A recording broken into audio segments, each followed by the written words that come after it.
मुंबई से सटे ठाणे के कल्याण में गिरी भारी भरकम होर्डिंग। कल्याण के सहजानंद चौक पर गाड़ियों के ऊपर होर्डिंग गिरी।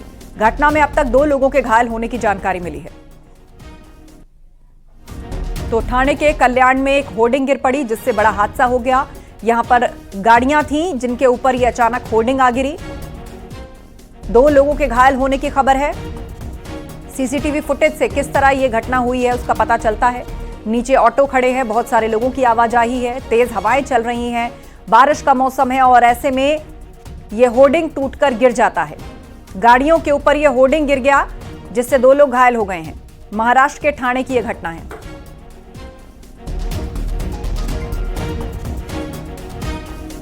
एटा में बारिश की वजह से एक जर्जर मकान की छत गिर गई। अब इस हादसे में मरने वालों की संख्या 4 हो चुकी है। 2 और सदस्यों की जान चली गई है।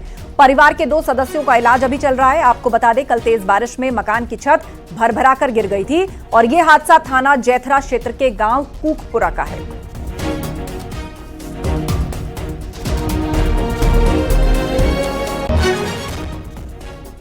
और खबर बरेली से, जहां बीजेपी विधायक डीसी वर्मा ने गौसगंज में हुए बवाल को लेकर सीएम योगी को पत्र लिखा। शाही थाना क्षेत्र में 19 जुलाई को गौसगंज में हुए बवाल में पीड़ित परिवार को मुआवजा देने की मांग की। पीड़ित परिवार को सुरक्षा के लिए शस्त्र लाइसेंस दिलवाने की मांग की। और इस बवाल में एक युवक की इलाज के दौरान मौत हो गई थी। पुलिस ने मामले में 37 आरोपियों पर बड़ी कार्रवाई की। मुस्लिम समुदाय के कई आरोपियों पर भी कार्रवाई हुई। 19 जुलाई को हिंदू समुदाय पर हमला हुआ था। मीरगंज से बीजेपी विधायक डीसी वर्मा ने सीएम योगी को इस बाबत पत्र भी लिखा।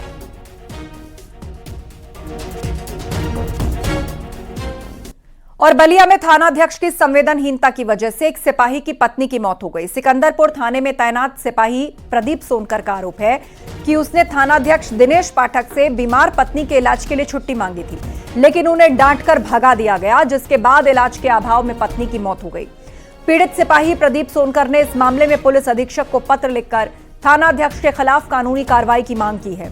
सिपाही प्रदीप सोनकर के मुताबिक उसने 27 जुलाई को थानाध्यक्ष से बीमार पत्नी के इलाज के लिए छुट्टी की मांग की, लेकिन उसे डांटकर भगा दिया।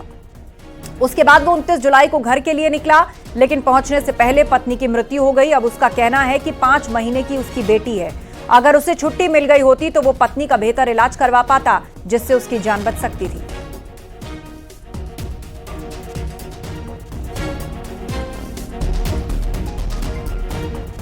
और खबर मथुरा से, जहां तांत्रिक पर रेप का गंभीर आरोप लगा है। यह आरोप दिल्ली से आई 2 बहनों ने लगाया।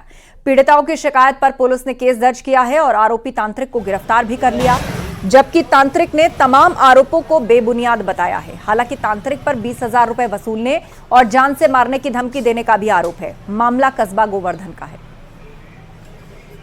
देखिए, थाना गोवर्धन क्षेत्र में एक तांत्रिक रहता था। उसके बाद दिल्ली से इलाज कराने के लिए 2 लड़कियां आई थी।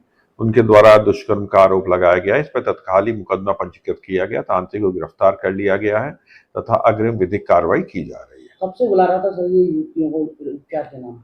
देखिए, ये तो अभी आई थी और इसके अलावा अन्य लोगों के बारे में भी पड़ताल की जा रही है।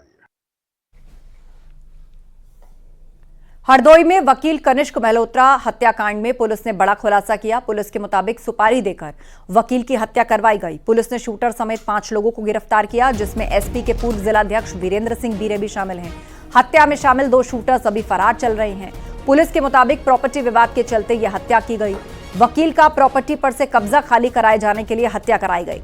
वकील की हत्या के लिए शूटर्स को 4 लाख रुपए देने का सौदा तय हुआ था।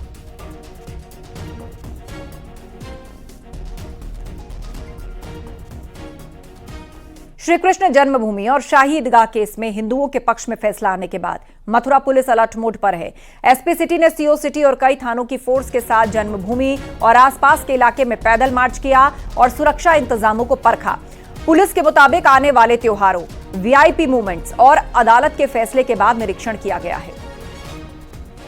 देखिए, दोनों है, क्योंकि आने वाले जो त्योहार है उस त्योहार को दृष्टिगत रखते हुए बहुत ज्यादा संख्या में भीड़ आएगी, आपको पता ही है, और वीआईपी मूवमेंट होगा। उसको देखते हुए कि जो जहां जहां से वीआईपी मूवमेंट हम लोग कराते हैं उस रास्ते को हम लोग ने देखा, वहां पर कोई नया स्ट्रक्चर तो नहीं बन गया है, कोई और बात नहीं, उसको देख लेंगे। यदि कोई बात हो तो उस हिसाब से तुरंत कराएंगे। उस उद्देश्य से इसको फ्लैग मार्च किया गया। और अयोध्या रेप कांड से जुड़ी बड़ी खबर है। पीड़िता के परिजनों से मिले सीएम योगी। लखनऊ में सीएम योगी से मिला परिवार। विधायक अमित सिंह भी रहे साथ मौजूद। तो पीड़िता के परिजनों से मुख्यमंत्री योगी आदित्यनाथ ने मुलाकात की है। लखनऊ में सीएम योगी से मिला है पूरा परिवार। विधायक अमित सिंह भी साथ रहे मौजूद। अयोध्या रेप कांड से जुड़ी बड़ी खबर। मुख्यमंत्री ने पीड़ित परिवार से लखनऊ में मुलाकात की है। विधायक अमित सिंह भी साथ मौजूद रहे और पीड़ित परिवार मुख्यमंत्री से मिलने पहुंचा। लखनऊ में यह मुलाकात हुई है। खबर अयोध्या से। यहां आने वाले राम भक्तों को प्रदेश की योगी सरकार एक और सौगात देने की तैयारी में है। अब लखनऊ से अयोध्या के बीच हेलीकॉप्टर सेवा की शुरुआत की जाएगी। यह हज को हरी झंडी मिल चुकी है और सब कुछ सही रहा तो सावन के बाद हेलीकॉप्टर सेवा शुरू हो जाएगी और हेलीकॉप्टर से अयोध्या दर्शन का कार्यक्रम एक बार फिर शुरू होने जा रहा है, जिसको लेकर रामकथा पार्क हेलीपैड पर तैयारी तेज कर दी गई है। हेलीकॉप्टर की सेवा शुरू करने की जिम्मेदारी एक प्राइवेट कंपनी को दी गई और संतों ने सरकार के इस कदम का स्वागत किया। उनका कहना है राम भक्तों को इससे काफी सुविधा होगी। में हेलीकॉप्टर सेवा शुरू होने वाली ये दो तरह की है। एक लखनऊ से अयोध्या हेलीकॉप्टर से लाने की है, एक लखनऊ से यहाँ लाने के बाद जॉय राइडिंग या अयोध्या भ्रमण हेलीकॉप्टर से कराने की है। ये दो तरह की चीज़ें हैं। इसमें जो है जिसको काम मिला हुआ ये जो एजेंसी तय हुई है उसके द्वारा तैयारियां पूरी की जा रही है। सारी एनओसी लगभग प्राप्त कर ली गई है। पोर्टा केबिन वगैरह वो बनवा के जो है हेलीपैड के पास स्थापित कर रहे हैं। शीघ्र ही जो है ये सेवा प्रारंभ हो जाएगी। बहुत अच्छी बात है। इसके पहले भी घोषणा माननीय मुख्यमंत्री जी किए थे। लखनऊ से यदि शुरू हो गया है तो 3 जगह बताए थे कि अयोध्या से गोरखपुर और अयोध्या से वाराणसी और लखनऊ 3 रहा। यदि लखनऊ शुरू हो गया है तो यहाँ भी हो जाएगा और यह बड़ी सरलता से यात्रियों की बड़ी अच्छी सुविधा भी होगी। अयोध्या आने वाले श्रद्धालुओं को अब एक और बड़ी सौगात योगी सरकार देने जा रही है। अब राजधानी लखनऊ से अयोध्या के बीच में हेलीकॉप्टर सेवा का शुभारंभ होने जा रहा है, जिसको लेकर तैयारियां लगभग पूरी हो चुकी हैं। लखनऊ के रमाबाई पार्क से अयोध्या के रामकथा पार्क स्थित इस हेलीपैड के बीच में हेलीकॉप्टर सेवा का संचालन शुरू किया जाएगा। लगभग 3000 प्रति व्यक्ति की दर से इसमें शुल्क देना होगा और इसके अलावा अयोध्या में भी हवाई दर्शन की जो पुरानी व्यवस्था थी उसको भी लागू किया जाएगा। जल्द ही हेलीकॉप्टर के जरिए अयोध्या के मठ मंदिरों को आसमान से भी दर्शन और दीदार हो सकेगा। इसको लेकर अलग व्यवस्थाएं शुरू की जाएंगी।